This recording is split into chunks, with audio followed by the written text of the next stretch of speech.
Hello, my dear students. Today we are going to read and understand an important chapter, that is Roykin and the starfish. So, from this story, we get one thing to understand, that we should always help others. We should not see if the help is big or small. We should just try helping others. Roykin was a monk who lived in Japan.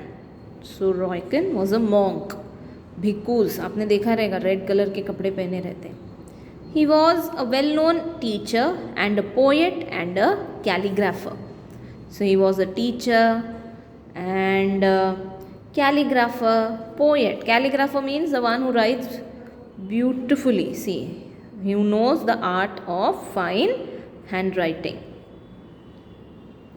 One day, he was walking on the beach and he saw that hundreds of starfish had been washed ashore in a storm. So one day he was just walking on the beach with his disciple. Yes, वो चल रहे थे, and he saw hundreds of starfish washed. Yes, washed and it has come ashore. क्या हुआ है, जो starfish है उन लोग सब समुद्र के किनारे आ गए हैं, अशोर आ गए हैं, पानी से बाहर आ गए हैं. क्यों? Because of some storm. The storm had blown over and the starfish were dying in the hot sun. Storm आ गया था, उसके वजह से सब स्टारफिश जो है सब अशोर बाहर आ गए थे और सन के वजह से सब मर रहे थे. So what did Roykin do? Roykin began to pick up the starfish one by one. He threw them back into the sea. तो उन्होंने क्या किया, एक एक स्टारफिश को उठाया और वापस समुद्र में डालते गए, ताकि he will be safe, the starfish will be safe. Correct? What's the use? Said his disciple who was watching Roykin. उसका disciple मतलब उसका follower, उनका follower. उसने क्या बोला, what is the use? इसका क्या फ़ायदा है, आप अगर एक एक करके भी पानी में डालेंगे, कितने सारे हैं, कुछ ज़्यादा कुछ फ़ायदा नहीं है. क्या फ़ायदा है अगर आप इसको डालें तो? There are hundreds of fish dying, throwing back a few of them will not make any difference.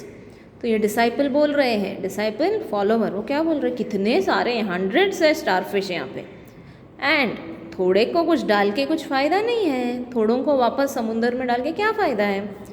रॉयकन picked up another fish. तो रॉयकन ने कुछ इसका बात उतना माना नहीं. He again picked up another fish. It will make a difference to this little fish, said Roykin, throwing the fish back into the sea. कितना सुंदर देखो, उन्होंने वो फिश उठाया और फिर वापस पानी में डाला और क्या बोला, एटलीस्ट ये मछली को तो डिफरेंस होएगा, एटलीस्ट ये मछली तो बच जाएगा, सेफ रहेगा. Right? So from this what we can understand, that we should help everybody. We should never see और से क्या इतने से हेल्प में क्या होएगा. For example, if your friend has not brought the tiffin box, yes, and if you are having 2 chapatis and if the friend is eating more, ज़्यादा खाने वाला बच्चा है, तो आप सोचोगे नहीं नहीं मैं तो डब्बा दूंगा ही नहीं, वो तो ज़्यादा खाने वाला है. बट अगर मैंने ये 2 चपाती में से एक भी चपाती उसको दिया तो he will be bit okay, उसको उतना भूख नहीं लगेगा. So you have helped that boy. So whatever help is possible, we have to do our best. See, when help is needed, it is important to give whatever help you can give. छोटा सा छोटा भी help ही होता है. We should always help others. We should never think कि इतने में क्या होएगा, जाने दो, उससे अच्छा मैं करता ही नहीं हूँ.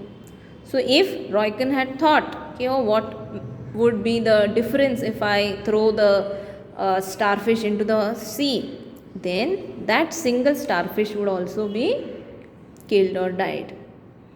Yes, so we should do our part. Okay children, thank you.